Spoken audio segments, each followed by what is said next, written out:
ملتان سے آپ کو خبر دیں گے، شاہ محمود قریشی کے کاغذات نامزدگی مسترد ہونے کے خلاف اپیلیں خارج کر دی گئی ہیں۔ اپیلیٹ ٹریبیونل کے جج جسٹس سردار محمد سرفراز نے فیصلہ سنایا۔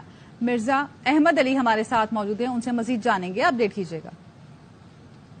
پاکستان تحریک انصاف کے وائس چیئرمین شاہ محمود قریشی نے این اے 150 این اے 151 اور پی پی 218 سے جو ہے کاغذات نامزدگی جمع کروائے تھے، جن کو مسترد کر دیا گیا تھا، جس پر الیکشن ٹریبیونل میں اپیلیں دائر کی گئی تھی۔ آج اپیلیں ٹریبیونل کے جج جسٹس سردار محمد ڈوگر نے فیصلہ سنا دیا کہ شاہ محمود قریشی کی جو اپیلیں کی گئی تھی این اے 150 این اے 151 اور پی پی 218 پر کاغذات نامزدگی مسترد ہونے کی، تو ان اپیلوں کو جو ہے مسترد کر دیا گیا ہے۔ شاہ محمود قریشی جو ہے انتخابات 2024 لڑنے کے لیے نااہل قرار دیے گئے ہیں۔ ٹھیک ہے، بہت شکریہ آپ کا اپڈیٹ کرنے کے لیے۔ انتخابات کے لیے کاغذات نامزدگی منظور یا مسترد کیے جانے کے خلاف اپیلوں پر سماعت جاری ہے۔ اسد قیصر اور تیمور سلیم جھگڑا کو الیکشن لڑنے کی اجازت مل گئی۔ الیکشن ٹریبیونل سندھ نے بھی بیشتر اپیلیں منظور کر لیں۔ سبحان ساحل، امجد آفریدی، حسنین چوہان کے کاغذات درست قرار دے دیے گئے۔ الیکشن ٹریبیونل نے این اے 36 سے پی ٹی آئی ہنگو کے صدر یوسف خان کے کاغذات درست قرار دے دیے۔ وکیل نے کہا کہ اپیل کنندہ کے بجلی بقایا جات جمع نہ کرنے پر کاغذات مسترد کیے گئے، بل ان کے نام پر بھی نہیں ہے۔ کراچی الیکشن ٹریبیونل کے جج عدنان الکریم میمن نے ریٹرننگ افسران کی اہلیت پر سخت ریمارکس دیے۔ جسٹس عدنان کا کہنا تھا کہ امیدواروں کو انتخابات لڑنے سے کیوں روکا جا رہا ہے؟ ایسا لگ رہا ہے آر او نے شوقیہ کاغذات نامزدگی مسترد کیے۔ محض مقدمات کی بنیاد پر کسی کو انتخابات لڑنے سے نہیں روکا جا سکتا۔ ٹریبیونل کے سربراہ کی الیکشن کمیشن کی بھی سرزنش، جب دوربین لگا کر بیٹھے آر او حقائق کی ٹھیک نشاندہی نہیں کر سکے تو ہم کیسے کریں؟ جسٹس عدنان الکریم نے امیدواروں اور وکلا سے مکالمہ کرتے ہوئے کہا کہ جاؤ بابا، جا کر الیکشن لڑنے کی تیاری کرو۔ جسٹس عدنان نے ایک امیدوار سے استفسار کیا کہ جب ٹیکس ادا کرنے کے پیسے نہیں تو الیکشن کیسے لڑو گے؟ جس پر امیدوار کا کہنا تھا ماہی گیر ہوں، برادری مدد کرے گی، جس پر عدالت نے ریمارکس دیے کہ سب کو اپنی مدد کرنی ہوتی ہے، جائیں الیکشن لڑنا آپ کا حق ہے۔ پیپلز پارٹی نے سندھ کی 9 صوبائی نشستوں کے علاوہ صوبے بھر کی قومی اور صوبائی اسمبلی کی امیدواروں کے ناموں کی فہرست جاری کر دی۔ پیپلز پارٹی نے بلوچستان سے قومی اسمبلی کی 16 میں سے 12، صوبائی اسمبلی کے 51 میں سے 43 نشستوں پر امیدواروں کا اعلان کر دیا۔ نواب ثناء اللہ زہری قومی اسمبلی اور صوبائی اسمبلی کی نشستوں پر میدان میں اتریں گے۔ سفراز بگٹی اور عبدالقدوس بزنجو صوبائی اسمبلی کا انتخاب لڑیں گے۔ اسرار ترین، غلام فرید ریسانی، میر عبدالرحمان زہری، نوابزادہ جمال ریسانی، خان محمد ترین اور نذر محمد کاکڑ قومی اسمبلی کی نشستوں پر قسمت آزمائیں گے۔ پیپلز پارٹی نے صوبائی نشستوں کے لیے سردار عبدالرحیم، سردار سفراز ڈومکی، نوابزادہ سیف اللہ مکسی، میر صادق عمرانی، میر چنگیز جمالی، علی حسن زہری، حسن جامون، میر ظہور بلیدی، سردار نواز احمد بنگلزئی، عبدالشکور کاکڑ، علی مدد جتک، سید جمال عبدالناصر اور اکبر خان اچکزئی کو ٹکٹ جاری کیے۔ بلیٹن میں وقت ہوا ایک بریک کا، ہمارے ساتھ رہیے۔ Welcome back. سازش کے تحت یہ لوگ پہلی الیکشن رکوانے لاہور ہائی کورٹ چلے گئے، کل سینٹ میں قرارداد کا ساتھ دیا، اندر چپ رہتے ہیں، باہر مظلومیت کا ڈھول بجاتے ہیں، ان کو الیکشن سے بھاگنے نہیں دیں گے۔ اب ملک 9 مئی والوں کے نہیں 28 مئی والوں کے حوالے ہونے جا رہا ہے۔